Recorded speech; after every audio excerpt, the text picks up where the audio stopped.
जय हिंद साथियों। मैं तरुण कुमार आप सभी का इनगर परिवार में स्वागत करता हूं। जैसा कि आप लोगों को बताया गया था, जल्द ही मार्क्स बूस्टर सीरीज लॉन्च होने वाली है, जो एग्जाम की दृष्टि से बहुत ही महत्वपूर्ण होगी। इसमें हम देखने वाले कंप्लीट पॉलिटी या बोले राज्य व्यवस्था या बोले भारतीय संविधान का इसमें पूरा निचोड़ रहेगा। इस वीडियो को, इस मैराथन को लेने के बाद आपको जितने भी वनडे एग्जाम है उनके लिए आपको कहीं अलग से पढ़ने की कोई ज़रूरत नहीं पड़ेगी। आपका इसमें 80 से 90% क्वेश्चंस आपके इस एक वीडियो से मिल जाएंगे, क्योंकि इसमें पूरा आर्टिकल 1 से लेकर आर्टिकल जितने भी 395 आर्टिकल तक इसमें समाहित किए गए हैं, और ये एग्जाम की दृष्टि से बहुत ही महत्वपूर्ण अच्छे तरीके से डिजाइन की गई है। एक एक चीज इसमें लिखा गया है, तो आप लोग इसको अंत तक जरूर देखिएगा। चलिए शुरू करते हैं। शुरू करने से पहले आप लोगों से एक रिक्वेस्ट है, यदि आप हमारे चैनल पर नए हैं और यदि वीडियो आपको पसंद आती है तो चैनल को सब्सक्राइब कर लिया और वीडियो को लाइक भी कीजिए, जिससे कि हमें थोड़ा मोटिवेशन मिले और हम ऐसी आप लोगों के लिए महत्वपूर्ण क्लासें ला सकें। चलिए शुरू करते हैं। शुरू करने से पहले एक अच्छा सा मोटिवेशन वर्ड हो जाए। हो गया आगाज रणगा, युग बदलने की तैयारी, जीत उसी की होगी जिसका संघर्ष है जारी। क्या? जिसका संघर्ष है जारी। चलिए शुरू करते हैं। हम देखने वाले हैं भारतीय राज्य व्यवस्था। यदि भारतीय राज्य व्यवस्था की बात करें तो राज्य व्यवस्था जो अपना संविधान बना था, उसका जो संविधान बना था उसके कुछ महत्वपूर्ण तथ्यों के साथ या कुछ अधिनियमों के बाद उपरांत एक संविधान सभा बनी थी, उसके उपरांत जाकर हमारा संविधान बना था। तो सबसे पहले हम वही देखने वाले हैं कि जो हमारा संविधान बना था उसका संवैधानिक विकास किस स्तर पर हुआ, मतलब उसको बनाने की प्रक्रिया किस प्रकार शुरू हुई। तो सबसे पहले हम वही देखने वाले हैं कि जो सबसे पहले हमारे आए थे वो आए थे ईस्ट इंडिया कंपनी थी, उसके अंतर्गत कुछ शासनिक अधिनियम आए थे। जैसे पहला आया था रेगुलेटिंग एक्ट 1773, उसके बाद आया था पिट्स इंडिया एक्ट 1784, उसके बाद आया charter act 1786, charter act 1813, charter act 1833 और चार्टर एक्ट 1853। उसके बाद जो दूसरा चरण था हमारा संवैधानिक विकास का, वो था ब्रिटिश ताज, जो ब्रिटिश ताज है उसके शासनाधीन पारित अधिनियम। कुछ अधिनियम आए थे जो ब्रिटिश शासन के अंतर्गत आते। कौन कौन से थे? भारत शासन अधिनियम 1858, भारत परिषद अधिनियम 1861, भारत परिषद अधिनियम 1892, और सबसे महत्वपूर्ण बनते हैं इनमें दो। पहला है भारत परिषद अधिनियम 1909, जिसको हम मार्लेमिंटो सुधार के नाम से भी जानते हैं, और एक और महत्वपूर्ण बनता है वो है भारत शासन अधिनियम 1919, जिसे मॉन्टेग्यू चेम्सफोर्ड सुधार के नाम से भी जाना जाता है। और उसके बाद अंतिम महत्वपूर्ण अधिनियम बनता है वो है भारत शासन अधिनियम 1935, क्योंकि जो संविधान बना था उसमें बहुत सारे तत्व, बहुत सारी चीजें हमारी भारत शासन अधिनियम 1935 से ली गई थी। उसके बाद अंतिम आया था वो आया था भारतीय स्वतंत्रता अधिनियम 1947। कौन सा? भारतीय स्वतंत्रता अधिनियम 1947 एक अंतिम शासन के अधीन एक अधिनियम आया था। अब चलिए हम इनके बारे में डिटेल से जानकारी लेते हैं कि इनमें क्या क्या था, कौन से एक्ट से क्या क्या नियम लागू हुए थे, कौन कौन सी विधान थे। तो सबसे पहले बात करते हैं रेगुलेटिंग एक्ट 1773 की। अगर इसका उद्देश्य की बात करें तो इसका उद्देश्य था कंपनी में व्यापार, कंपनी में जो व्याप्त भ्रष्टाचार है और कुशासन को खत्म करना। इसको भ्रष्टाचार और कुशासन को खत्म करना इसका मुख्य उद्देश्य था। इसके जो प्रावधान थे वो क्या थे? बंगाल के गवर्नर को गवर्नर जनरल ऑफ बंगाल कहा गया, और जो पहले गवर्नर जनरल ऑफ बंगाल बने थे वो बने थे वॉरेन हेस्टिंग। एग्जाम यहाँ से बन जाता है कि बंगाल के पहले गवर्नर जनरल ऑफ बंगाल किसको बनाया गया था? तो वो बनाया गया था वॉरेन हेस्टिंग को। इसी के साथ बढ़ते हैं इसके अगले पॉइंट की ओर। जो अपना अगला पॉइंट है वो है गवर्नर की सहायता के लिए 4 सदस्यीय कार्यकारी परिषद की स्थापना की गई थी और बम्बई और मद्रास को बंगाल की प्रेसिडेंसी के अधीन, जो बंगाल प्रेसिडेंसी और मद्रास प्रेसिडेंसी जो अलग थी, उनको इस अधिनियम के तहत बंगाल में मिला दिया गया था या उसके अधीन कर दिया गया था। उसी के साथ 1773 के एक्ट के ही उपरांत हमारा उच्चतम न्यायालय का भी प्रावधान लाया गया था, जो 1774 ईस्वी में बना। इसकी स्थापना कब हुई? 1774 ईस्वी में। जब यह बना था उस समय यह पूछा जाए कि उच्चतम न्यायालय के पहले न्यायाधीश कौन थे? वो थे एलिजा इम्पे। कौन थे? Elijah Impey. इनके अलावा 3 अन्य न्यायाधीश भी इस न्यायालय में थे। अगर आपसे पूछा जाए कि 1935 के अधिनियम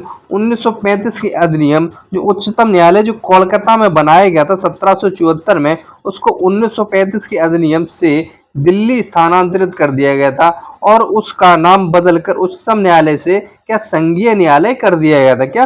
संघीय न्यायालय कर दिया गया था। और ये कब आया था? तो यह आया था दिल्ली में 1 अक्टूबर 1937 को।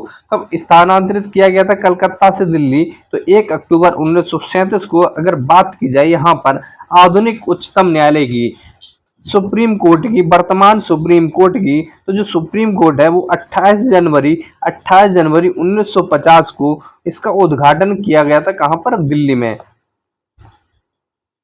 यहाँ से 2-3 महत्वपूर्ण तिथियां बन जाती हैं, वो आपको बता दी है। इसी के साथ बढ़ते हैं अगले एक्ट की ओर। जो अपना अगला एक्ट है पिट्स इंडिया एक्ट 1784। अगर बात की जाए पिट्स इंडिया एक्ट 1784 की, तो यह एक्ट आया था 1773 के जो एक्ट में जो कमियां थी उनको दूर करने के लिए इस एक्ट को लाया गया था। तो इसमें क्या क्या कमियां थी वो सारी चीजें, जैसे इसमें जो कमियां रह गई थी उसको दूर, पहली जो पॉइंट बताया गया था वो बताया गया था कि कंपनी के राजनीतिक और व्यापारिक कार्यों का पृथक्करण।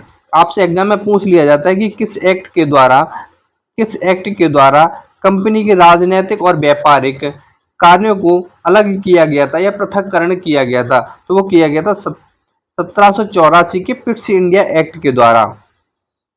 और जो राजनीतिक कार्य थे उनके प्रबंधन के लिए एक नियंत्रण बोर्ड की स्थापना की गई थी और वहीं व्यापारिक कार्यों के लिए एक निदेशक मंडल की स्थापना की गई थी। अगर बात की जाए कंपनी के मामले में सरकारी नियंत्रण की वृद्धि कर दी गई थी। क्या? कंपनी के मामले में जो सरकारी नियंत्रण था उसको बढ़ा दिया गया था। उसके बाद आता है महत्वपूर्ण चार्टर एक्ट 1786। यह बहुत ही महत्वपूर्ण चार्टर एक्ट बन जाता है क्योंकि इसमें कुछ महत्वपूर्ण हुए थे, जैसे गवर्नर को अपने निर्णय को लागू करने का अधिकार दे दिया गया था कि गवर्नर अपनी स्वेच्छा से कोई भी निर्णय ले सकता है और विशेष परिस्थितियों में अपने परिषद के निर्णय को रद्द करने का अधिकार भी गवर्नर के पास दे दिया गया था इसी चार्टर एक्ट के द्वारा। उसके बाद आता है चार्टर एक्ट 1813। इसके कुछ मुख्य प्रावधान थे, जैसे ब्रिटिश मिशनरी थे या ऐसे बोला जाए जो ईसाई धर्म के प्रचारक थे उनको भारत में कार्य करने की अनुमति दे दी गई थी और कंपनी के भारतीय व्यापारिक एकाधिकार को समाप्त कर दिया गया था। यहाँ से प्रश्न बन सकता है कि भारतीय व्यापारिक एकाधिकार को किस चार्टर एक्ट के द्वारा समाप्त किया गया था? तो वो किया गया था 1786 के। इसी के साथ बात करते हैं कि चाय के व्यापार और चीन के साथ व्यापार के एकाधिकार को पूर्वतः जारी रखा गया था। क्या? इनको जारी रखा गया था। और पहली बार, सबसे महत्वपूर्ण, पहली बार शिक्षा पर 1 लाख रुपए प्रति वर्ष खर्च करने का प्रावधान किसमें आया था? तो वो भी आया था चार्टर एक्ट 1786 के अंतर्गत। इसी के साथ बढ़ते हैं अगले एक्ट की ओर। जो अपना अगला एक्ट है वो 1833 का। इसके कुछ मुख्य प्रावधान क्या थे? जैसे कंपनी के व्यापारिक एकाधिकार को पूर्णतः समाप्त कर दिया गया था। क्या? कंपनी के व्यापारिक एकाधिकार को पूर्णतः समाप्त कर दिया गया था। लेकिन इससे पहले वाले में चाय और चीन के साथ व्यापार को समाप्त नहीं किया गया था, लेकिन इसमें पूर्णतः समाप्त कर दिया गया था। और मैकाले की अध्यक्षता में प्रथम विधि आयोग बनाया गया था। या मैकाले की अध्यक्षता में प्रथम विधि आयोग बनाया गया था। प्रश्न यहाँ से बन सकता है कि प्रथम विधि आयोग कब बना था, तो वो बना था 1833 के एक्ट के तहत मैकाले की अध्यक्षता में। इसके अध्यक्ष कौन थे, तो वो थे मैकाले।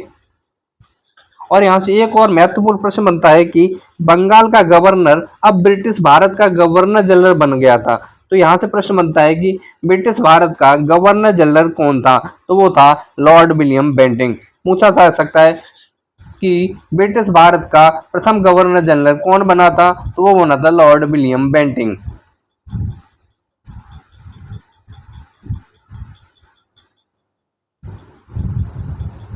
इसी के साथ एक कानूनी सदस्य भी शामिल किया गया था। इनकी जो जीजे परिषद थी उसमें एक कानूनी सदस्य भी शामिल किया गया था। सॉरी। उसके बाद आता है चार्टर एक्ट 1853 का महत्वपूर्ण चार्टर एक्ट बन जाता है, क्योंकि इसके बाद जो कंपनी के अधीन शासन था उसको समाप्त करके ब्रिटिश ताज के अधीन शासन प्रारंभ कर दिया गया था। क्योंकि भारतीय विधान परिषद की स्थापना किस एक्ट के द्वारा हुई थी, तो वो हुई थी 1853 के चार्टर एक्ट के द्वारा। और इसी एक्ट के द्वारा सिविल सेवक थे उनकी भर्ती एवं चयन के लिए खुली प्रतियोगिता का भी प्रावधान किया गया था। क्या खुली प्रतियोगिता का प्रावधान किस एक्ट के द्वारा किया गया, वो भी 1853 के एक्ट के द्वारा। और कार्यपालिका एवं विधायिका की शक्तियों का पृथक्करण भी इसी एक्ट के द्वारा किया गया था। क्या इसी एक्ट के द्वारा किया गया था। और डायरेक्टरों की संख्या 24 से घटाकर 18, और जिसमें 6 सम्राट द्वारा मनोनीत हुआ करते थे। क्या 24 से घटाकर 18 कर दी गई थी, जिसमें 6 सम्राट हुआ करते थे। उसके बाद जो अपना अगला है वो है ब्रिटिश ताज के अधीन प्रमुख अधिनियम, जैसे भारत शासन अधिनियम 1858 महत्वपूर्ण बनता है, क्योंकि 1858 में ही अपना स्वतंत्रता आंदोलन प्रारंभ हो गया था। कौन सा, मेरठ से जो स्वतंत्रता आंदोलन प्रारंभ हुआ था वो कब हुआ था, वो हुआ था 1858 ईस्वी में। उसी के कारणवश जो कंपनी का शासन था उसको छीन लिया गया था, और शासन अब किसके अधीन चला गया था, वो चला गया था ब्रिटिश शासन के अधीन। जो भारत शासन अधिनियम 1858 है, इसके कुछ मुख्य प्रावधान थे। वो थे भारत प्रशासन को कंपनी से ब्रिटिश राजा को दे दिया गया था, और बोर्ड ऑफ कंट्रोल को समाप्त कर दिया गया था। क्या बोर्ड ऑफ डायरेक्ट और बोर्ड ऑफ कंट्रोल को किस अधिनियम के द्वारा समाप्त किया गया, तो वो किया गया 1858 के अधिनियम। वहीं भारत राज्य सचिव का पद, जो भारत राज्य सचिव था, इसके पद का उद्भव हुआ किसका, भारत राज्य सचिव के पद का उद्भव हुआ। और भारत के गवर्नर जनरल को, पहले जो गवर्नर जनरल हुआ करता था उसको अब वायसराय के नाम से पुकारा गया। किसको, वायसराय के नाम से पुकारा गया। आपसे प्रश्न बन सकता है कि भारत के प्रथम वायसराय कौन बने थे, तो वो बने थे लॉर्ड कैनिंग। कौन बने थे, लॉर्ड कैनिंग, जो भारत में ब्रिटिश क्राउन का प्रतिनिधित्व करते थे, प्रत्यक्ष रूप से प्रतिनिधि थे, या प्रत्यक्ष रूप से प्रतिनिधि थे। उसके बाद आता है भारत परिषद अधिनियम 1861 का महत्वपूर्ण बनता है। इसके कुछ महत्वपूर्ण प्रावधान, जैसे राज्य विधान परिषदों का गठन किया गया था। राज्य विधान परिषदों का गठन किस अधिनियम से हुआ, तो वो हुआ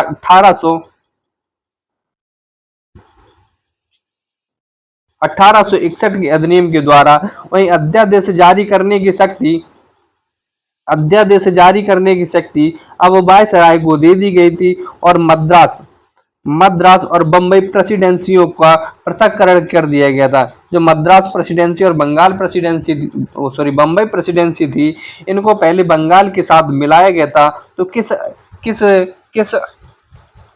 एक्ट के द्वारा इन्हें बंगाल में मिलाया गया था, आपको कमेंट में बताना है। और इनको 1861 के जो भारत परिषद अधिनियम आया था उसके तहत इनको अलग कर दिया गया था। उसके बाद वायसराय को कार्यकारी परिषद में भारतीयों को गैर सरकारी सदस्यों के रूप में मनोनीत करने का अधिकार दे दिया गया था। क्या भारतीयों को गैर सरकारी सदस्यों के रूप में मनोनीत करने का अधिकार भी किसको दे दिया गया था? वो दे दिया गया था वायसराय को। उसके बाद आता है भारत परिषद अधिनियम 1892। कौन सा? 1892। 1892 में क्या हुआ था कि केंद्रीय विधान परिषद में भारतीय सदस्यों को बजट पर अपने विचार प्रकट करने का अधिकार, क्या जो बजट हुआ करता था उस पे भारतीयों को अपने विचार प्रकट करने का अधिकार दिया गया था, लेकिन वोट करने का अधिकार नहीं था। क्या आप अपने विचार दे सकते हो, आप अपनी संभावनाएं बता सकते हो, लेकिन उस पर वोट नहीं कर सकते। आपकी बात का कोई महत्व तो नहीं माना जाएगा। यदि उन्हें अच्छा लगेगा तो स्वीकार करेंगे, नहीं अच्छा लगेगा तो स्वीकार नहीं करेंगे। आपको वोट देने का अधिकार नहीं दिया गया था। उसके बाद महत्वपूर्ण और बहुत ही इंपॉर्टेंट चार्टर एक्ट बनता है, वो बनता है भारत परिषद अधिनियम 1909 का। इसको हम मार्ले मिंटो सुधार के नाम से भी जानते हैं। किसके? मार्ले मिंटो सुधार के नाम से भी जानते हैं। भारत, इसके कुछ प्रावधान थे वो बहुत ही महत्वपूर्ण बनते हैं एग्जाम की दृष्टि से। जैसे ब्रिटिश भारत में, जो ब्रिटिश भारत था उसमें सर्वप्रथम सांप्रदायिक निर्वाचन हुए थे, लेकिन इस निर्वाचन में जो मुसलमान समुदाय था उसको भी शामिल किया गया था। क्या उसको भी शामिल किया गया था? उसके बाद अगला आता है वायसराय की कार्यकारी परिषद। वायसराय की जो कार्यकारी परिषद थी उसमें सर्वप्रथम किसी भारतीय को शामिल किया गया था, और वह पहले भारतीय थे जिन्होंने सत्येंद्र प्रसाद सिन्हा पहले भारतीय थे जो वायसराय की कार्यकारी परिषद में चुने गए थे। कौन थे? सत्येंद्र प्रसाद सिन्हा। एग्जाम में बन सकता है कि कार्यकारी परिषद में पहले कौन से भारतीय थे जो कार्यरत थे? वो थे सत्येंद्र प्रसाद सिन्हा। उसके बाद इसी में परिषद के सदस्यों को बजट और लोक हित के विषयों पर बोलने, प्रस्ताव लाने और पूरक प्रश्न पूछने का अधिकार मिल गया था। वहां पर सिर्फ अपने विचार रख सकते थे, लेकिन इसमें हम प्रश्न भी पूछ सकते थे, लेकिन वोट देने का अधिकार हमें यहाँ पर भी नहीं मिला था। क्या वोट देने का अधिकार हमें यहाँ पर भी नहीं मिला था? 1909 का संबंधित जो अधिनियम आया था, इसमें गांधी जी का क्या कथन रहा था? तो गांधी जी ने इसको कहा था, इस एक्ट में सर्वनाश कर दिया। इस एक्ट ने सर्वनाश कर दिया। क्या गांधी जी ने कहा था? इस एक्ट ने सर्वनाश कर दिया। ये सुधार प्रजातंत्रवाद और नौकरशाही के मध्य एक अधूरा और आत्मकालीन समझौता है। यह किसने कहा था? तो इसका जवाब आपको कमेंट में देना है। उसके बाद आता है भारत शासन अधिनियम 1919।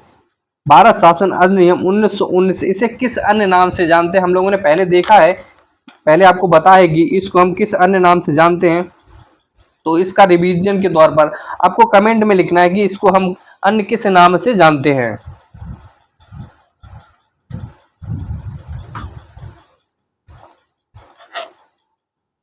अगर हम बात करें इसके मुख्य प्रावधानों की, तो जैसे प्रांतीय विषयों पर आरक्षित और हस्तांतरित जो प्रांतीय विषय थे उनको दो भागों में बांट दिया गया था, एक आरक्षित और एक हस्तांतरित। और प्रांतों में द्वैध शासन का प्रारंभ किस अधिनियम के तहत हुआ था? तो वो हुआ था प्रांतों में भारत शासन अधिनियम 1919 के तहत। और वहीं केंद्र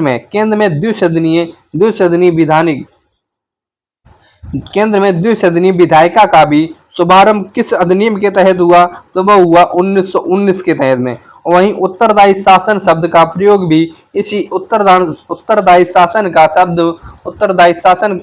प्रयोग भी इसी अधिनियम के तहत किया गया था।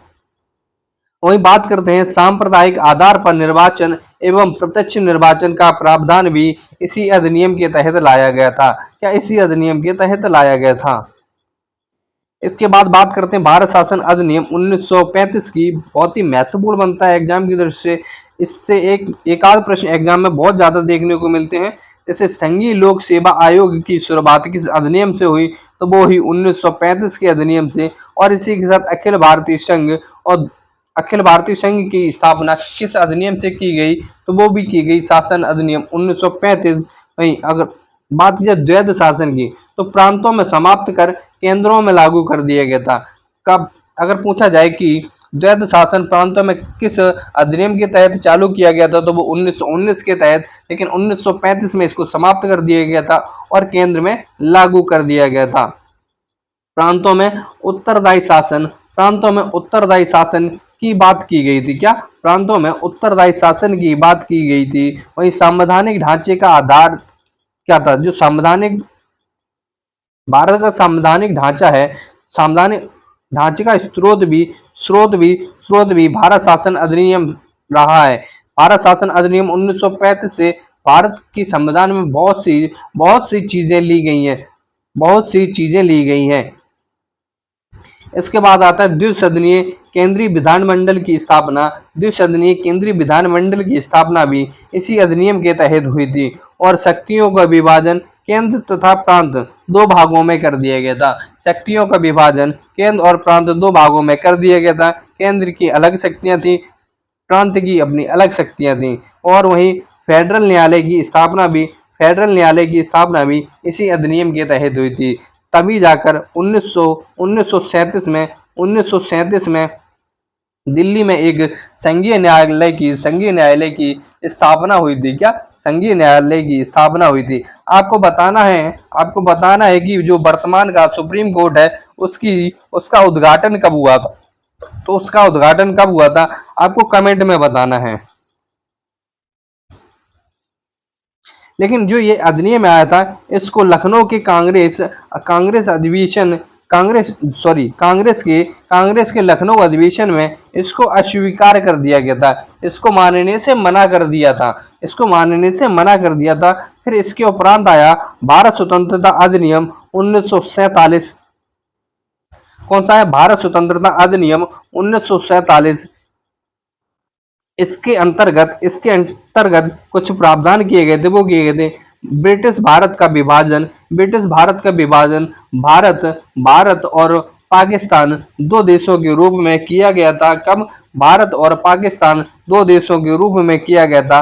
और संविधान निर्मात्री सभा का भी प्रावधान इसी भारतीय स्वतंत्रता अधिनियम 1947 के तहत लाया गया, और ब्रिटिश राष्ट्रमंडल से अलग होने की स्वतंत्रता भी इसी प्रावधान में की गई थी।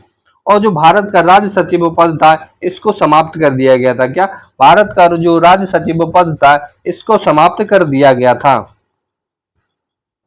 इसके बाद यहां से शुरू होती है संविधान सभा एवं संविधान निर्माण प्रक्रिया। अगर बात की जाए संविधान सभा की, तो संविधान सभा किसके उपरांत आया। संविधान सभा बनने से पहले एक कमीशन आया था, वो आया था कैबिनेट मिशन कमीशन के द्वारा, कमीशन के द्वारा संविधान सभा का शुभारंभ किया गया। अगर पूछा जाए कि कैबिनेट मिशन भारत कब आया था, तो इसका जवाब आपको कमेंट में देना है, अगर बात की जाए कि जो संविधान सभा है, इसका गठन कब हुआ था, तो इसका गठन हुआ था जुलाई अगस्त 1946 में संविधान सभा का गठन हुआ था। कब, संविधान सभा का गठन हुआ था।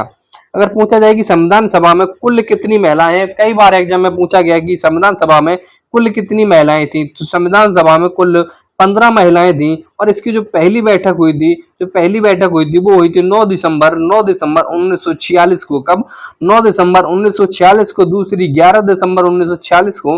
और अंतिम बैठक कब हुई थी, वो हुई थी 13 दिसंबर 1946 को। और इसी दिन उद्देश्य प्रस्ताव को भी पेश किया गया था। क्या, इसी दिन उद्देश्य प्रस्ताव को भी पेश किया गया था। अगर प्रश्न बने कि जो पहली बैठक हुई थी, इसकी अध्यक्षता किसने की थी, तो इसके जो अस्थायी अध्यक्ष थे वो कौन थे, वो थे सच्चिदानंद सिन्हा, इसके अस्थायी अध्यक्ष थे। और उपाध्यक्ष की बात की जाए, तो इसके अस्थायी उपाध्यक्ष बने थे, वो थे फ्रैंक एंथोनी। कौन, फ्रैंक एंथोनी। और जो दूसरा अधिवेशन हुआ था 11 दिसंबर 1946 को इसमें स्थायी अध्यक्ष चुना गया था डॉक्टर राजेंद्र प्रसाद को, जो भारत के आगे चलकर भारत के प्रथम प्रथम राष्ट्रपति भी बने। आगे चलकर भारत के प्रथम राष्ट्रपति भी बने। और उपाध्यक्ष चुना गया एच सी मुखर्जी को। किसको? एच सी मुखर्जी को। अगर पूछा जाए कि संविधान सभा का संवैधानिक सलाहकार कौन था, तो संवैधानिक सलाहकार था वो थे बी एन राव जी। कौन? बी एन राव जी को संवैधानिक सलाहकार चुना गया था और संवैधानिक सलाहकार चुना गया था। अगर पूछा जाए कि संविधान सभा की अंतिम बैठक कब हुई थी, जो संविधान सभा की अंतिम बैठक हुई थी वो हुई थी 24 जनवरी 1950 को। कब? 24 जनवरी 1950 को। एक प्रश्न और बनता है संविधान निर्माण से कि संविधान निर्माण में कुल कितना समय लगा था, तो वो लगा था 2 वर्ष 11 माह 18 दिन। कितना? 2 वर्ष 11 माह 18 दिन।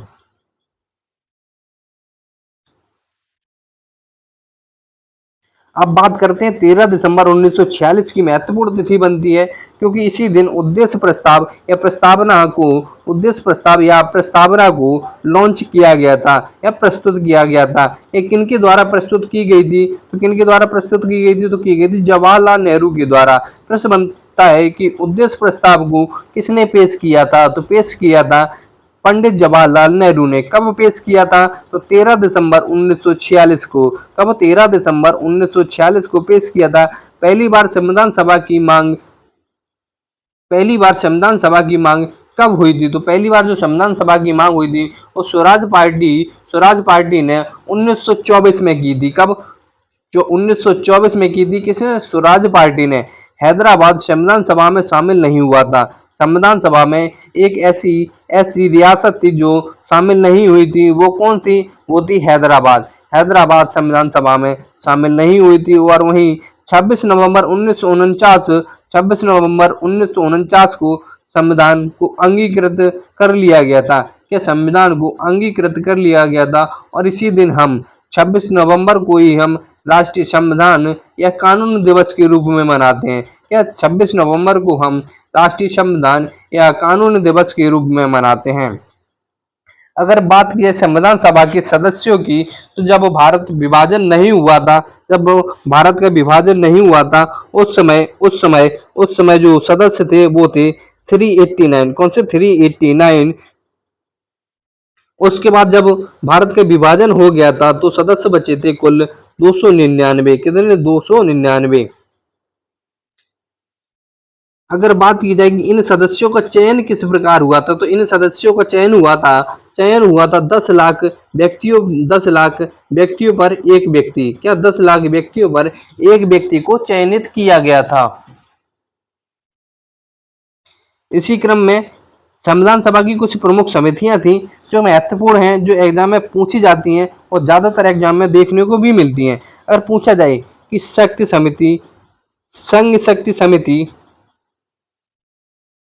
संघ शक्ति समिति राज्यों संबंधी समिति और संघीय समिति के अध्यक्ष कौन थे, तो वो थे पंडित जवाहरलाल नेहरू। प्रारूप समिति की बात की जाए तो प्रारूप समिति के अध्यक्ष थे, एग्जाम में बहुत पूछी जाती है। इसके अध्यक्ष थे वो थे B are Ambedkar, doctor B are Ambedkar. उसके बाद प्रक्रिया विषयक नियम संबंधी समिति, झंडा समिति और संथालन समिति के अध्यक्ष थे डॉक्टर राजेंद्र प्रसाद, जो भारत के प्रथम राष्ट्रपति भी बने थे। प्रांतीय संविधान मौलिक अधिकारों, अल्पसंख्यक एवं जनजाति और अपवर्जित क्षेत्रों संबंधी सलाहकार समिति के अध्यक्ष कौन थे, तो वो थे सरदार वल्लभ भाई पटेल। आपको बताना है कि सरदार वल्लभ भाई पटेल की स्टैच्यू ऑफ यूनिटी कहां पर बनाई गई है, इसका जवाब आपको कमेंट बॉक्स में देना है। उसके बाद एक महत्वपूर्ण समिति बनती है, वो है झंडा समिति। झंडा समिति का अध्यक्ष किसे माना जाता है, तो वो माना जाता है डॉक्टर राजेंद्र प्रसाद को। इसके अन्य सदस्य कौन थे, वो थे अबुल कलाम आजाद, सरोजनी नायडू, श्री राजगोपालाचारी, के एम मुंशी और डॉक्टर बी आर अम्बेडकर। जो झंडा समिति बनी थी वो कब बनी थी? वो बनी थी 23 जून 1947 को। कब? 23 जून 1947 को। उसके बाद आता है प्रारूप समिति। प्रारूप समिति 19 अगस्त 1947 को बनी थी। इसके अध्यक्ष थे, इसकी डेट बहुत पूछी जाती प्रारूप समिति की। इसकी जो डेट है वो है 29 अगस्त 1947 को। और इसके जो अध्यक्ष थे वो थे डॉक्टर बी आर अम्बेडकर। कौन? Doctor B are Ambedkar. इसके अन्य सदस्य थे, एग्जाम में पूछे जाते हैं, सबसे ज्यादा एग्जाम में जो पूछे जाते हैं कि किन दो सदस्यों के स्थान पर दो अन्य सदस्य आए थे। पहले हम सारे सदस्य देख लेते हैं, फिर जो जो अपॉइंटमेंट बदले थे, जो व्यक्ति बदले थे, हम उनको देख लेते हैं। जैसे एन गोपाल स्वामी अय्यर, अल्लादी कृष्णा स्वामी अय्यर, के एम मुंशी, सैयद मोहम्मद सादुल्लाह और बी एल मित्र और डी पी खेतान। बी एल मित्र की जगह जो आए थे वो आए थे एन माधव राव, और डी पी खेतान की जगह आए थे टी टी कृष्णा मचारी आए थे किसके स्थान पर? डीपी खेतान के स्थान पर। इसी के साथ बढ़ते हैं अगले। अगर पूछा जाए कि अंतिम सरकार का गठन कब हुआ था, तो अंतिम सरकार का गठन हुआ था, वो हुआ था 2 सितंबर 1946 को। कब? 2 सितंबर 1946 को। एक प्रश्न बनता है कि जो भारतीय संविधान है वह संपूर्ण रूप से लागू कब किया गया था? जो संपूर्ण रूप से लागू कब किया गया था? वो किया गया था 1950 में। कब? 1950 में 26 जनवरी 1950 को भारतीय संविधान को संपूर्ण रूप से लागू कर दिया गया था।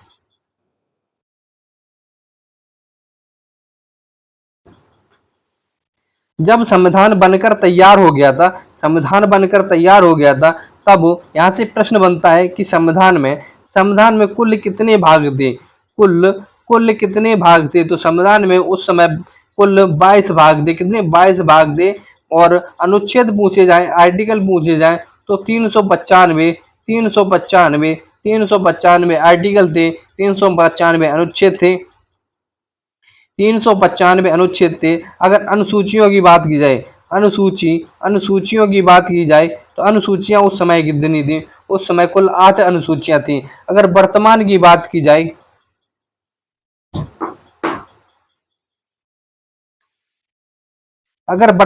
बात की जाए, तो वर्तमान में जो अनुच्छेद है वो भी बड़े हैं, और और भाग भी बड़े हैं।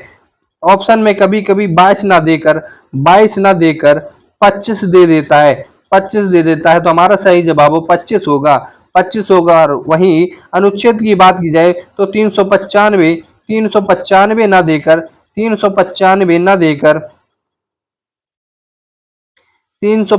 ना देकर 470 दे देता है। तो अपना सही जवाब 470 होगा। कितना? 470 होगा।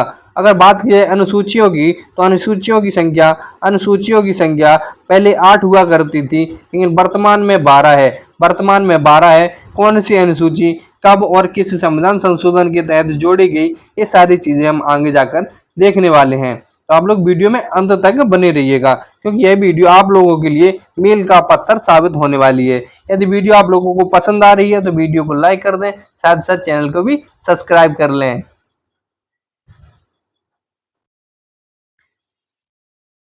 आप लोगों को पता है कि जो संवैधानिक स्रोत है, कि संविधान में जो मुख्य तत्व हैं, मुख्य चीजें हैं, मुख्य प्रावधान है, वो किस देश के संविधान से लिए गए हैं। इससे 1 या 2 प्रश्न आपको एग्जाम में देखने को मिलते हैं। 1 से 2 प्रश्न आपको एग्जाम में देखने को मिलते हैं। तो सबसे पहले हम यही चीज देख लेते हैं।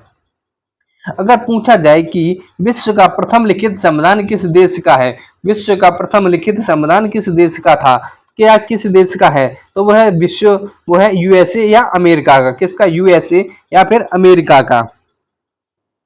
अगर बात की जाए कि अमेरिका से क्या क्या लिया गया है भारतीय संविधान में, अमेरिका से क्या क्या लिया गया है भारतीय संविधान में, हमने आप लोगों को बताया था कि अधिकांश उपबंध भारत शासन अधिनियम 1935 से लिए गए थे, लेकिन कुछ उपबंध हमारे कुछ देशों से के संविधान से भी महत्वपूर्ण तत्वों के लिया गया है। जैसे अमेरिका की बात की जाए तो उद्देशिका का विचार कहाँ से आया, तो आया यूएसए, अमेरिका से। न्यायिक पुनरावलोकन न्यायपालिका की स्वतंत्रता, न्यायपालिका की स्वतंत्रता, मूल अधिकार। एग्जाम में पूछा जाता है, महत्वपूर्ण बनता है मूल अधिकार। मूल अधिकार कहाँ से लिया गया? तो अमेरिका से लिया गया या फिर यूएसए से लिया गया।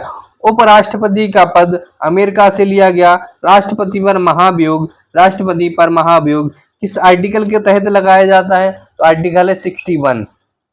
आर्टिकल है 61। आर्टिकल है 61 लिया कहां से गया है? तो अमेरिका से लिया गया है। अगर बात करें उच्चतम न्यायालय, जो उच्चतम न्यायालय और उच्च न्यायालय के न्यायाधीशों को पद से हटाने की प्रक्रिया, पद से हटाने की प्रक्रिया कहां से ली गई है? तो वो भी ली गई है अमेरिका के संविधान से। कहां से? अमेरिका के संविधान से। इसी के साथ बात करते हैं कनाडा की, कि कनाडा के संविधान से भारतीय संविधान में कौन कौन से मुख्य तत्व लिए गए हैं। तो इसमें जो पहला मुख्य तत्व आता है वो है सशक्त केंद्र के साथ संघीय व्यवस्था। सशक्त केंद्र के साथ संघीय व्यवस्था, केंद्र द्वारा राज्यपालों की नियुक्ति, केंद्र द्वारा राज्यपालों की नियुक्ति। अवशिष्ट शक्तियां केंद्र में निहित होंगी। जो अवशिष्ट शक्तियां हैं वो केंद्र में निहित होंगी। और उच्चतम न्यायालय का परामर्श निर्णयन होगा। उच्चतम न्यायालय का परामर्श निर्णयन होगा। महत्वपूर्ण बनता है आयरलैंड। आयरलैंड से एक महत्वपूर्ण चीज ली गई है हमारे भारतीय संविधान में, बहुत ही महत्वपूर्ण बनता है और वहां से एक प्रश्न आपको देखने को जरूर मिलता है। जैसे बात की जाए डीपीएसपी की, राज्य के नीति निर्देशक तत्वों की, तो राज्य के नीति निर्देशक तत्व कहाँ से लिए गए हैं? तो वो लिए गए आयरलैंड से। और आयरलैंड से क्या लिया गया है? राष्ट्रपति की निर्वाचन पद्धति। राष्ट्रपति की निर्वाचन पद्धति, राज्यसभा के सदस्यों का नामांकन, राज्यसभा के सदस्यों का नामांकन भी कहां से लिया गया है? तो वो लिया गया है आयरलैंड से। वहीं बात करें दक्षिण अफ्रीका की, संविधान संशोधन प्रक्रिया, संविधान संशोधन प्रक्रिया कहां से ली गई है? तो वो दक्षिण अफ्रीका से। आपको बताना है कि संविधान संशोधन प्रक्रिया संविधान के किस आर्टिकल या किस अनुच्छेद से की जाती है? किस अनुच्छेद से की जाती है? तो वो अनुच्छेद है 368। कौन सा अनुच्छेद? 368। इसके बाद राज्यसभा के सदस्यों का निर्वाचन कहां से लिया गया है? तो वो भी दक्षिण अफ्रीका से लिया गया है। विधि द्वारा स्थापित प्रक्रिया, जो विधि द्वारा स्थापित प्रक्रिया है यह कहां से ली गई है? तो यह ली गई है जापान से। कहां से? जापान से। इसी क्रम में बात करते हैं ब्रिटेन की। ब्रिटेन से क्या क्या मुख्य प्रावधान अपने संविधान में लिए गए हैं? तो संसदीय शासन प्रणाली कहां से ली गई? ब्रिटिश से। विधि का शासन कहां से लिया गया? कहां से लिया है? ब्रिटेन से। मंत्रिमंडलीय प्रणाली, एकल नागरिकता, भारत में किस प्रकार की नागरिकता है? तो भारत में एकल नागरिकता है। भारत में के संविधान में एकल नागरिकता का प्रावधान है, न कि द्वितीय नागरिकता का प्रावधान। एग्जाम में पूछा जाता है कि भारत में जो नागरिकता है उसमें किस तरीके का प्रावधान है? तो एकल नागरिकता का प्रावधान है। द्विसदनीय व्यवस्था, विधायी प्रक्रिया, संसदीय विशेषाधिकार और परमाधिकार लेख भी कहाँ से लिया गया है? तो वो भी ब्रिटेन से। उसके बाद आता है रूस से लिया गया मूल कर्तव्य। प्रस्तावना के शब्द कौन कौन से? सामाजिक, आर्थिक और राजनीतिक न्याय।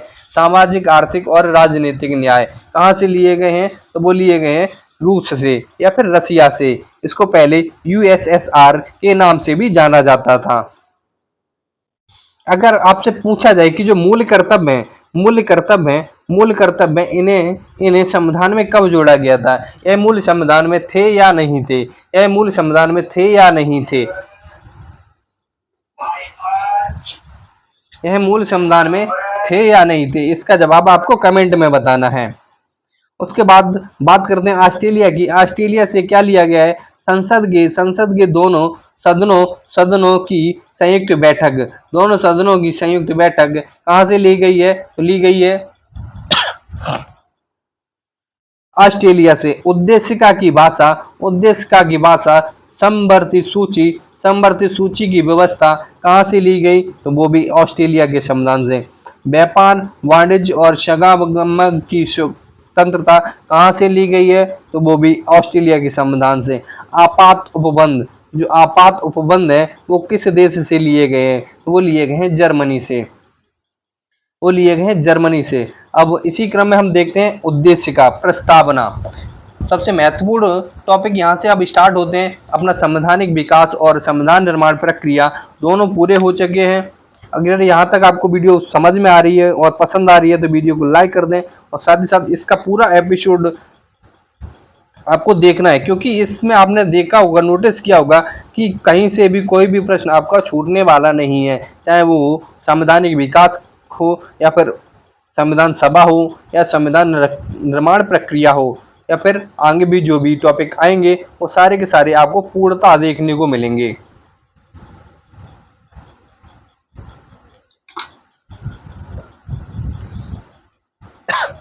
आप लोगों को पता है कि इस तरीके का कंटेंट लाने के लिए हमें कितनी मेहनत करनी पड़ती है, तो आप लोगों का थोड़ा सपोर्ट मिलेगा तो हमें थोड़ा ज़्यादा मोटिवेशन मिलेगा, तो हम ज़्यादा अच्छे तरीके से मेहनत कर पाएंगे।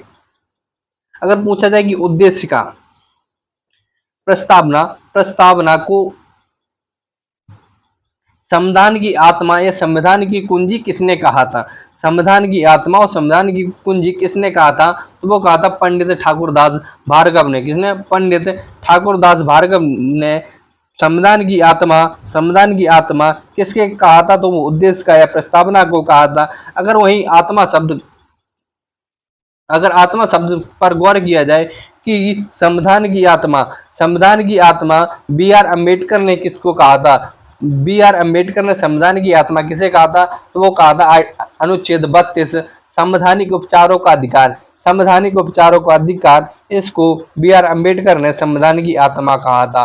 लेकिन मुख्य रूप से संविधान की आत्मा हम प्रस्तावना को कहते हैं। मुख्य रूप से संविधान की आत्मा को हम मुख्य रूप से संविधान की आत्मा को हम प्रस्तावना कहते हैं। अगर बात की जाए कि प्रस्तावना, प्रस्तावना को पेश कब किया गया था? तो इसको पेश किया गया था 13 दिसंबर 1946 को। किसने किया था? तो जवाहरलाल नेहरू ने। इसको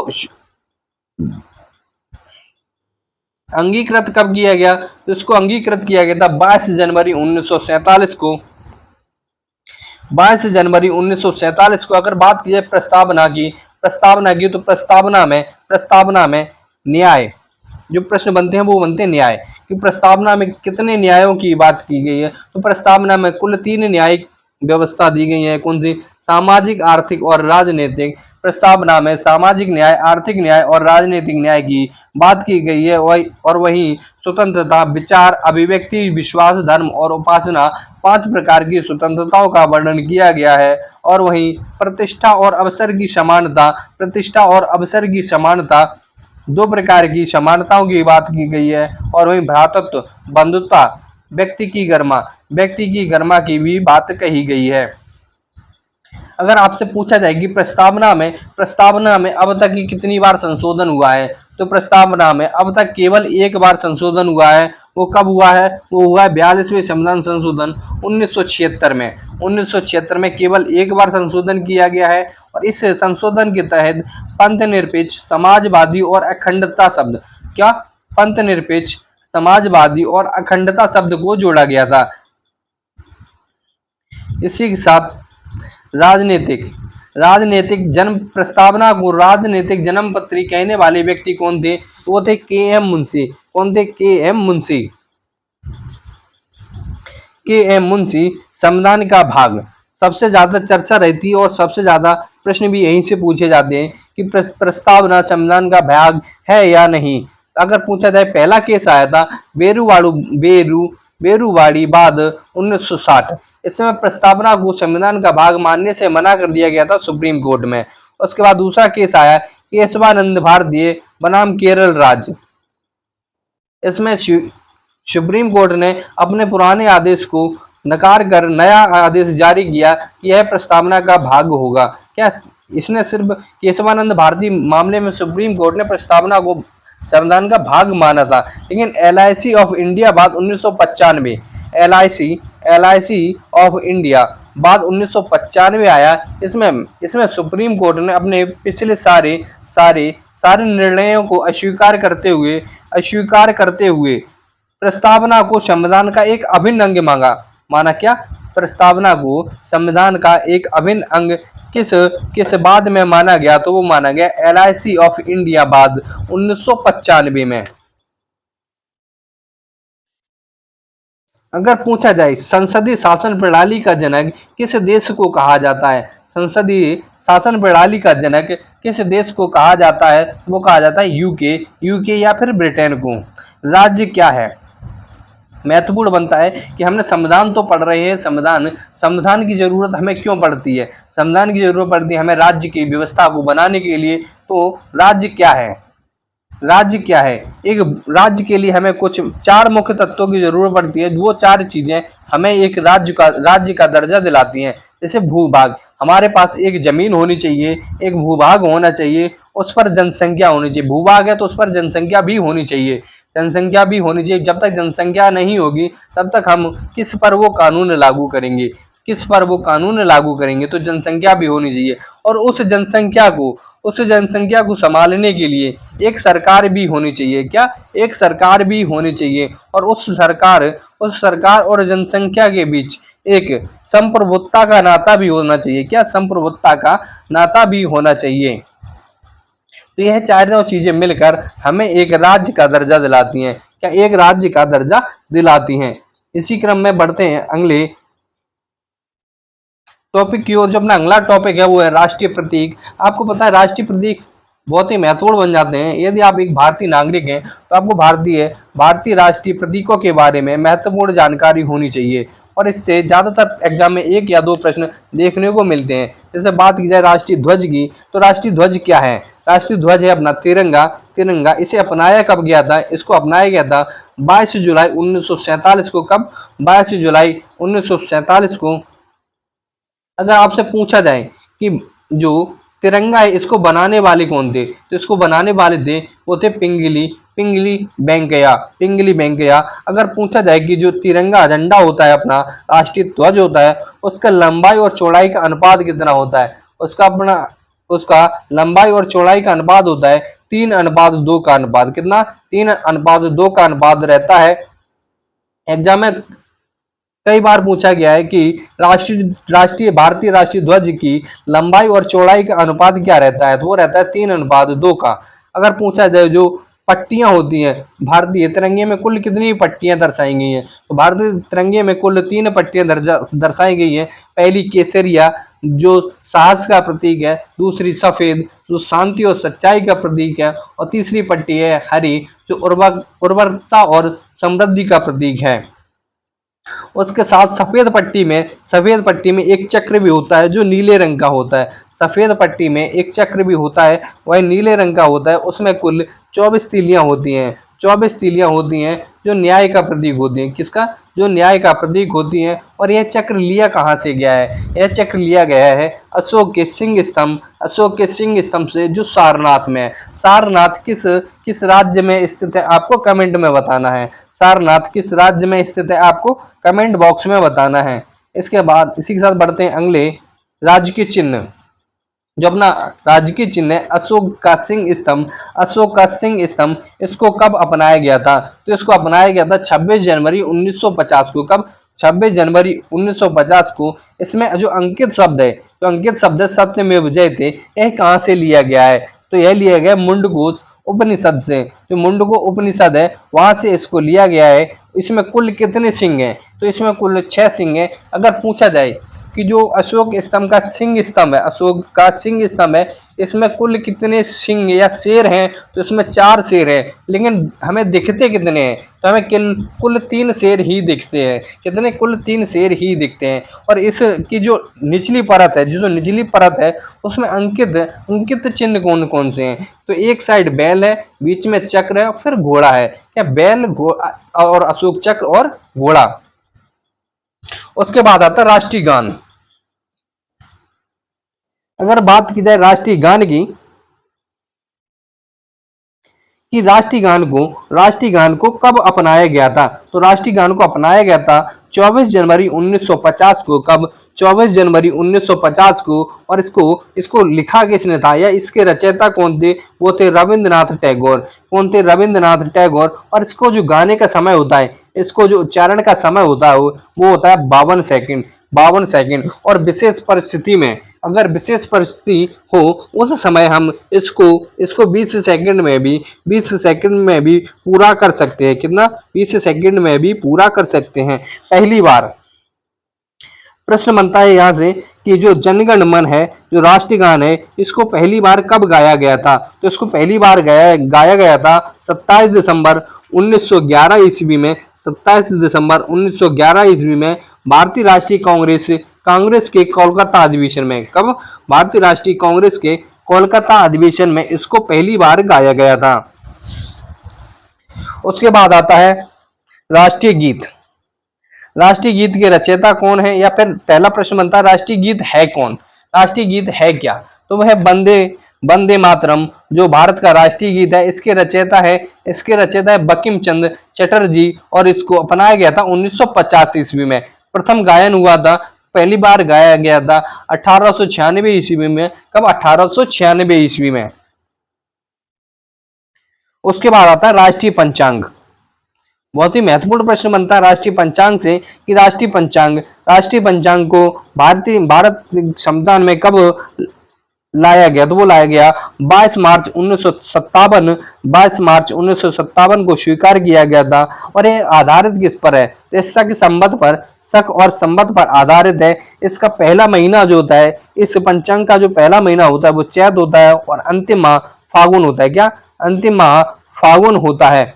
अगर वही राष्ट्रीय नदी की बात की जाए तो राष्ट्रीय नदी गंगा है। कौन सी राष्ट्रीय नदी? गंगा है। और इसे अपनाया कब गया? तो 2008 में इसे राष्ट्रीय नदी के रूप में स्वीकार किया गया था। कब? 2008 में राष्ट्रीय नदी के रूप में स्वीकार किया गया था।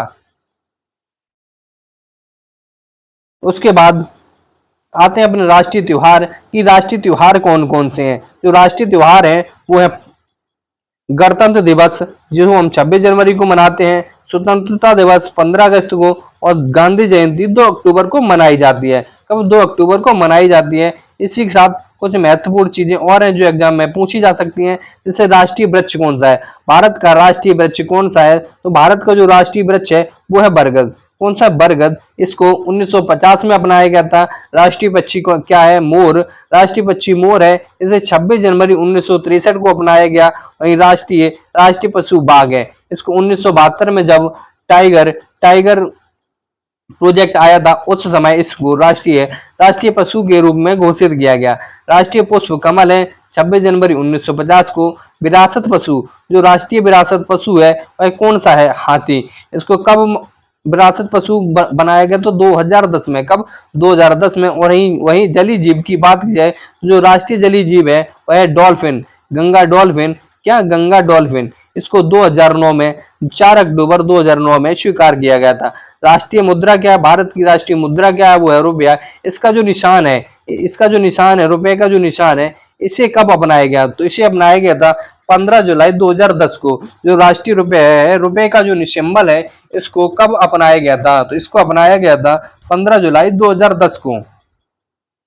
प्रमुख प्रमुख रियासत है जो भारतीय जब भारत स्वतंत्र हुआ था तब भारत में शामिल नहीं हुई थी। पहली रियासत है जम्मू एंड कश्मीर। जम्मू एंड कश्मीर यह भारत में शामिल नहीं होना चाह रही थी, लेकिन 26 अक्टूबर 1947 को यह भारत में शामिल हुई थी विलय पत्र के द्वारा। यह विलय पत्र के द्वारा भारत में शामिल कर ली गई थी। उसके बाद है हैदराबाद 17 सितंबर 1948 में जो ऑपरेशन पुलिस कार्रवाई के द्वारा इसे भारत में शामिल किया गया था। इसके लिए चलाया गया था ऑपरेशन पोलो। कौन सा? ऑपरेशन पोलो चलाया गया था इसको भारत में शामिल करने के लिए। उसके बाद एक महत्वपूर्ण रियासत बनती है, वो है जूनागढ़ रियासत, जो 20 जनवरी 1949 को जनमत संग्रह के द्वारा भारत में मिलाई गई थी। 20 जनवरी। कौन सी? जूनागढ़।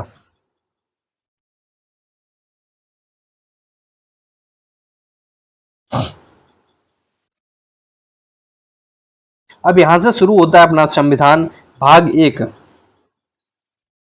भाग 1 शुरू करने से पहले आप लोगों को बता देते हैं कि आप लोगों को ये वीडियो कैसी लग रही है। आप लोग 1 मिनट में कमेंट करके जरूर बताइएगा। अगर वीडियो पसंद आ रही है तो वीडियो को लाइक कर दें, साथ साथ चैनल को भी सब्सक्राइब कर लें।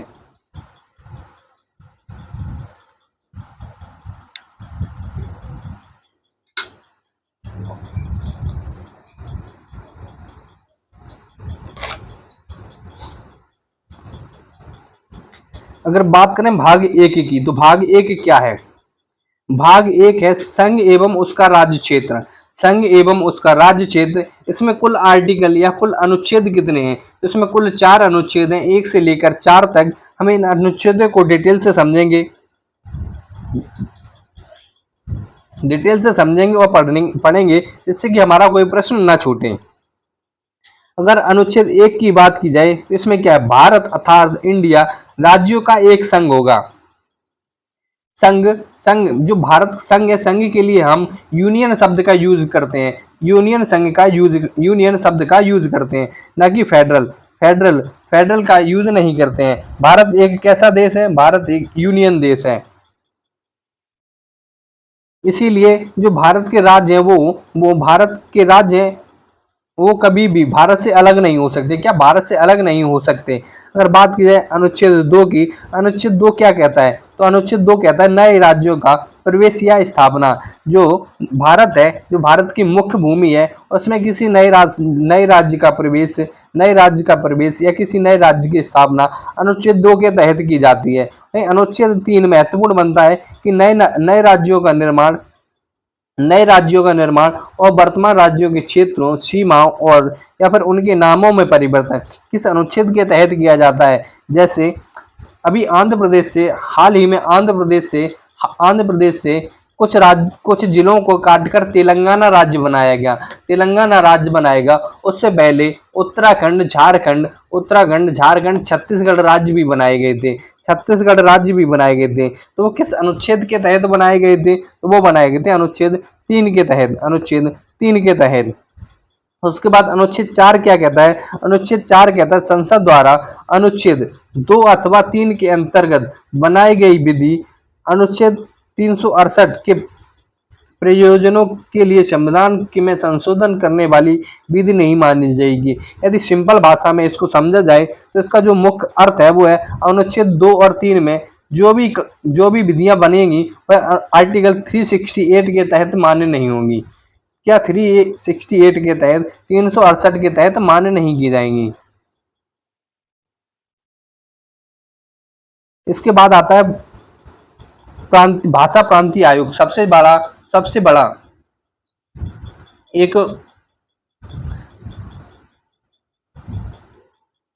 आयोग बने थे, कुछ महत्वपूर्ण आयोग बने थे राज्य पुनर्गठन के लिए भाषा के आधार पर राज्य पुनर्गठन आयोग से संबंधित कुछ महत्वपूर्ण आयोग बने थे। जैसे पहला था भाषाई प्रांत आयोग। इसे हम एस के धर समिति के नाम से भी जानते हैं। एस के धर समिति के नाम से भी जानते हैं। यह बना था जून 1948 में। कब? जून 1948 में यह बना था। कब? जून 1948 में। और इसके अध्यक्ष थे वो थे एस के धर। कौन थे? एस के धर इसके अध्यक्ष थे। और इन्होंने अपनी रिपोर्ट सौंपी थी दिसंबर 1948 में। इन्होंने कहा था अपनी रिपोर्ट में कि राज्यों का जो पुनर्गठन होना चाहिए वो प्रशासनिक सुविधा के आधार पर होना चाहिए, ना कि भाषा के आधार पर। इन्होंने भाषा के आधार पर राज्यों का पुनर्गठन के विचार को नकारा था। उसके बाद आई जेबीपी समिति जिसकी स्थापना दिसंबर 1948 में हुई। और इसके अध्यक्ष थे जवाहरलाल नेहरू और अन्य सदस्य थे वल्लभ भाई पटेल और पट्टाभी सीतारमैया। कौन? पट्टाभी सीतारमैया। और इन्होंने अपनी रिपोर्ट सौंपी अप्रैल 1949 को। कब? अप्रैल 1949 को। और इन्होंने भी जो ये समिति थी, और इस समिति की रिपोर्ट में भी भाषा के आधार पर राज्यों का पुनर्गठन को अस्वीकार कर दिया गया था।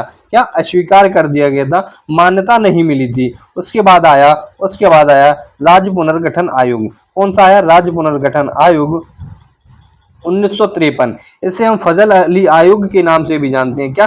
फजल अली आयोग के नाम से भी जानते हैं राज्य पुनर्गठन आयोग 1953 को। इसके अध्यक्ष थे फजल अली। इसके अन्य सदस्य थे K M Panikkar M H N Kunzru. इन्होंने अपनी रिपोर्ट सौंपी 1955 में। लेकिन इन्होंने अपनी रिपोर्ट में कहा था कि भाषाई आधार पर राज्यों का पुनर्गठन किया जाना चाहिए। क्या? भाषाई आधार पर राज्यों का पुनर्गठन किया जाना चाहिए।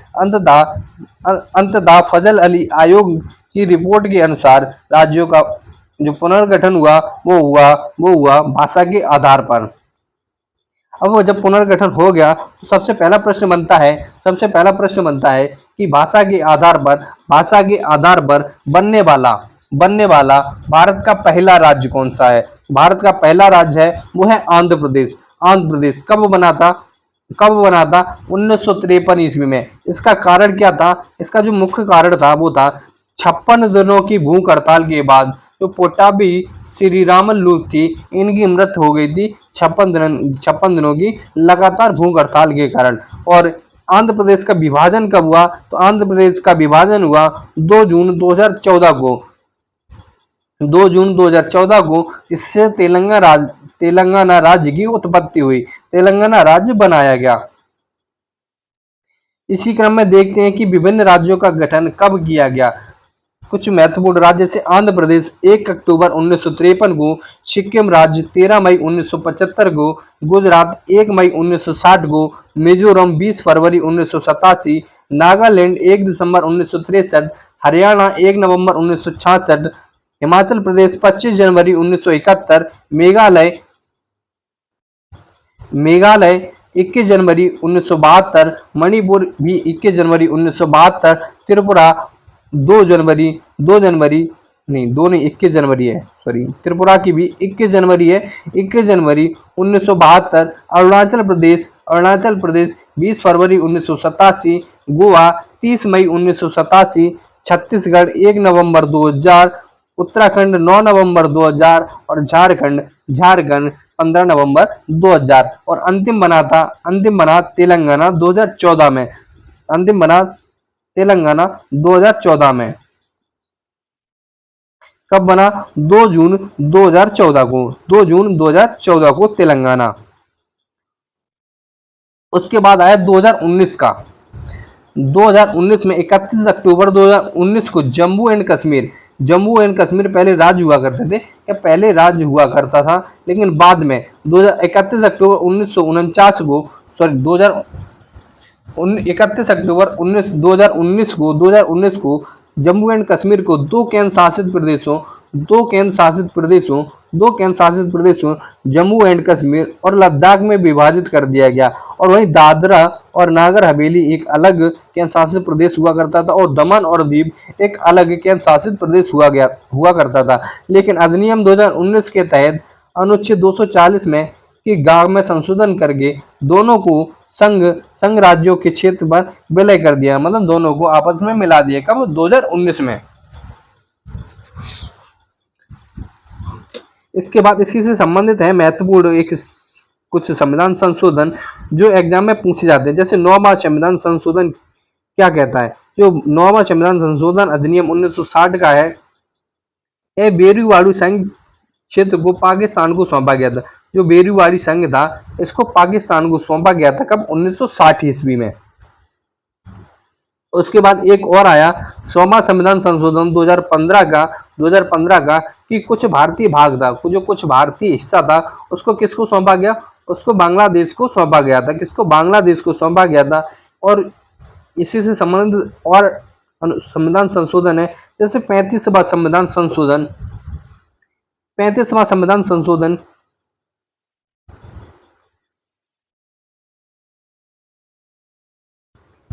35वां संविधान संशोधन क्या कहता है। 35वां संविधान संशोधन 1974 में हुआ था। यह सिक्किम को सह राज्य का दर्जा दिलाता था।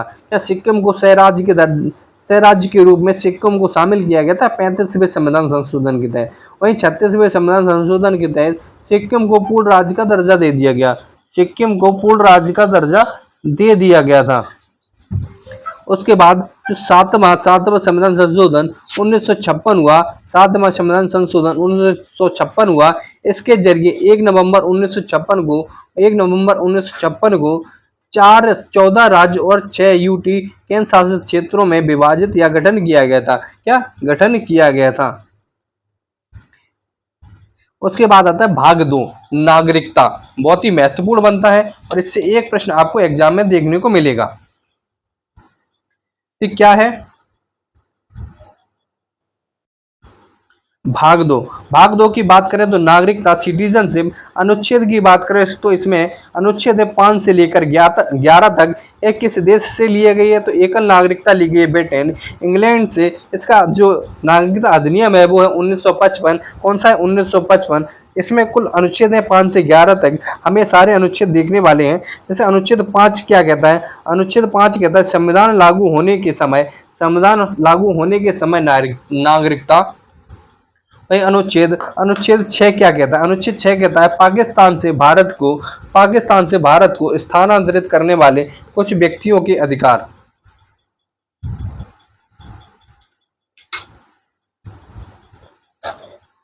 या सिंपल भाषा में कहें, जब भारत आजाद हुआ था उस समय पाकिस्तान से जो व्यक्ति भारत आए थे उनके नागरिकता अधिकार किस अनुच्छेद के तहत है? वो है अनुच्छेद 6 के तहत। उसके बाद अनुच्छेद 7 क्या कहता है?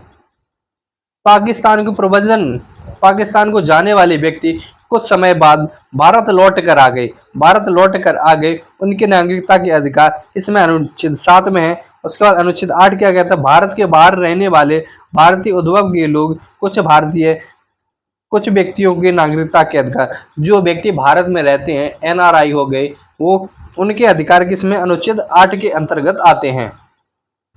उसके बाद आता है अनुच्छेद 9, बहुत ही महत्वपूर्ण बनता है। विदेशी राज्य की नागरिकता ग्रहण करने पर भारतीय नागरिकता समाप्त हो जाएगी। क्या? यदि आप किसी देश की नागरिकता ले लेते हैं तो आपकी भारतीय नागरिकता स्वतः समाप्त हो जाएगी। अनुच्छेद 9 के तहत। अनुच्छेद 10 कहता है नागरिकता के अधिकारों का बना रहना। नागरिकता के अधिकार किस कंडीशन में आपके बने रहेंगे या किस कंडीशन में छिन जाएंगे, ये सारी की चीजें अनुच्छेद 10 के अंतर्गत आती हैं। और एक प्रश्न पूछा गया है कई बार कि संसद नागरिकता के संबंध में नियम या विधि कौन बना सकता है? तो वो बना सकता है संसद। संसद को नागरिकता के संबंध में विधि बनाने की शक्ति है। किसके पास है? संसद के पास।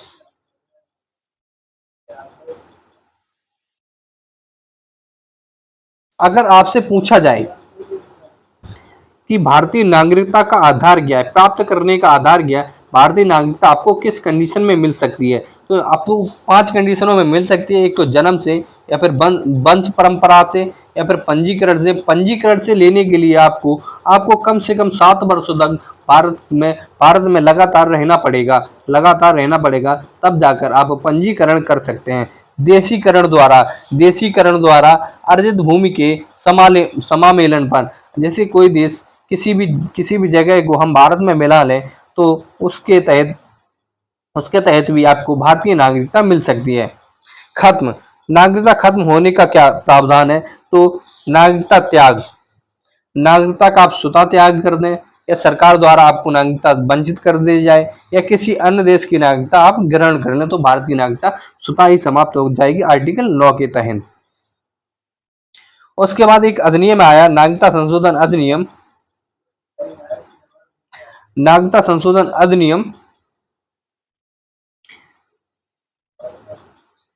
2019 में। यह लागू हुआ 10 जनवरी 2020 को। जो बहुत ही चर्चा में रहा था एनआरसी और एनआरआई। एनआरसी का जो मुद्दा था वो बहुत ही चर्चा में रहा था।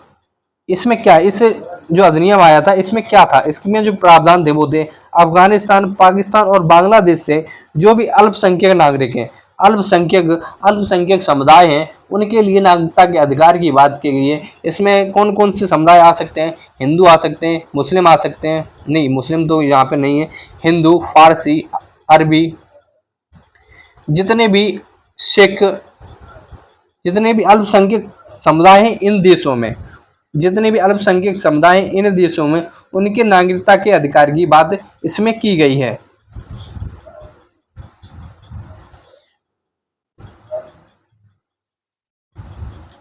इसी क्रम में बढ़ते हैं आगे।